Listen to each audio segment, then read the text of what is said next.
Good morning, ladies and gentlemen. I'm honored to be here today to share my insights with you on technology innovation and transformation in healthcare. As we all agree, there are challenges facing the healthcare. However, it's also a chance for us to rethink how to stand up against the crisis and gain the benefits from technologies. I'll start from the global challenges, then talk about the transformations that are taking place in healthcare, and address how AI can contribute to healthcare. This talk is designed to act as a springboard for the two-day webinar. Let me begin by showing you predictions from the United Nations. You can see the global population is aging. Declining birth rates is the global issue. The proportion of older persons in the world is projected to reach nearly 12% in 2030, 60% in 2050. Within 10 years, it's very likely that some of APEC economies will become so-called super-aged society. It means the number of people aged 65 and over in the economies would account for 20% of the population. The aging population is leading to the increasing OADR, old age dependency ratio, defined as the number of old age dependents who are 65 years old or over per 100 persons of working age. The number is expected to more than double between 2090s to 2050s in Asia. You can see the blue line here. In Eastern and Southeastern Asia, the OADR will rise from 80 in 2090s to 43 to 43 in 2050. A higher ratio indicates more financial stress on working people and possibly political instability. More and more people claim pension benefits, but fewer people work and pay income taxes. Population aging is driving a physician shortage. According to the latest finding, with older physicians leaving the workforce and older people requiring more medical cares. This infographic here points out how chronic diseases impose substantial burden on our economy and the society. It says that 80% of seniors about 85 years old have at least one chronic health condition, and 68% have two or more. Chronic illness is a dynamic, ongoing process which needs constantly focused on medical care and personal health management. However, in the face of this widespread virus, what if you need a regular checkup? Would you rather stay at home by yourself, or you would like to take a risk going to the hospital? The finding here suggests that people will tend to avoid doctor's appointments during the pandemic. A study in Canada shows office visits declined by 80%, but virtual care increased rapidly in Ontario, Canada. Same here. The number of doctor visits decreased by more than 20 million in Chinese Taipei last year. The telemedicine has been applied to outpatient clinics recently. The COVID-19 pandemic is profoundly changing the way healthcare services are. Even in Chinese Taipei, where known for its accessibility and the efficiencies of healthcare, we are adapting our use of telemedicine as the pandemic rages on. The concepts of decentralizing healthcare had already been applied in recent years. It becomes more popular as a result of COVID-19. Decentralizing healthcare focuses on moving toward community-based healthcare. However, it won't just happen without new technologies, such as AI, big data, and wearable devices. Let's take telemedicine as an example. We won't expect to get enough help from the doctors remotely just because we turn on the camera in the video conference.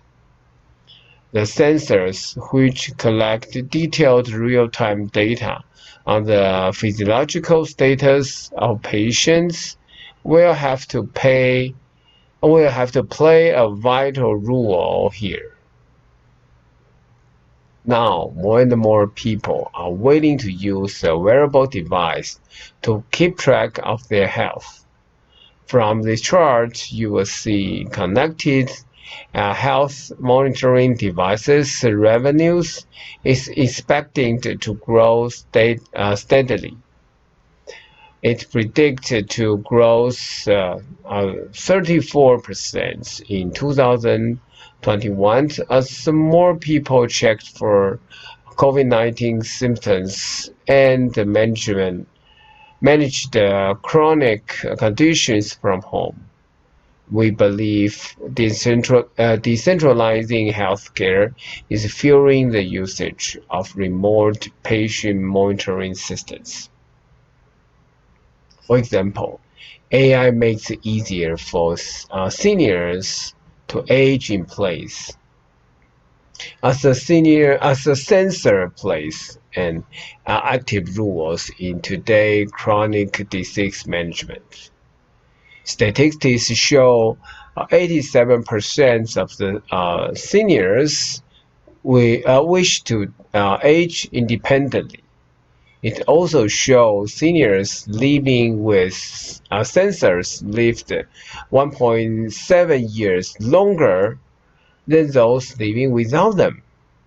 They don't only live longer, but also save more money than those living in nursing homes.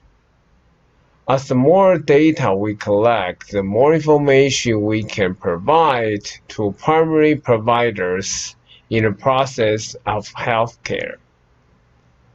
Accordingly, primary care is where the power, opportunity, and the futures of AI are most likely to be realized. There are four top functions of primary care which AI can support. It's mostly used to diagnostic decision support. Here, AI helps conduct data studies, performs image interpretations, and medical analysis, as well as to assist in making diagnosis. The other functions are treatment decision support, information extraction, and prediction. What kind of benefits can AI bring us?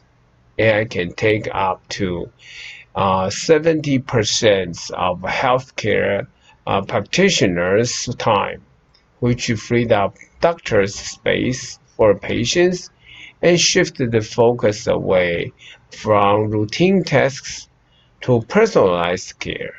It can also augment a range of clinic activities, help practitioners access information, and lead to better outcomes and higher qualities of care.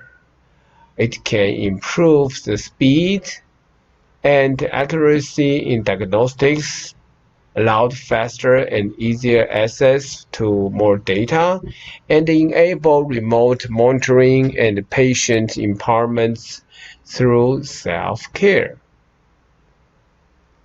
Now, let me bring up some numbers.